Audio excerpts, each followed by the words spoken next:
Evli bir kişi ilə sevgili olan qadın onurunu, qürurunu, şəxsiyyətini, şərəfini, bədənini, mənliyini satan qadındır.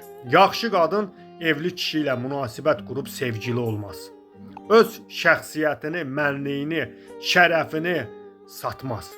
Unutmayın ki, heç bir kişi öz yuvasını, öz ailəsini sizin kimi şərəfini, mənliyini, onurunu, qürurunu, şəxsiyyətini satan qadına dəyişməz.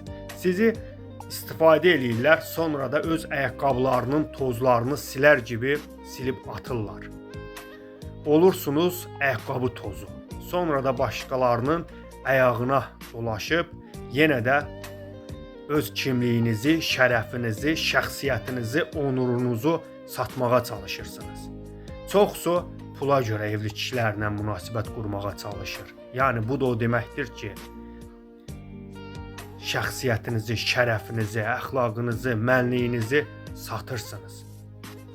Halal olsun o şəxslərə ki, fərqi yoxdur kişi ya qadın, şərəfini, onurunu, qürurunu, şəxsiyyətini, mənliyini, əxlaqını heç bir şeyə dəyişmir, satmır.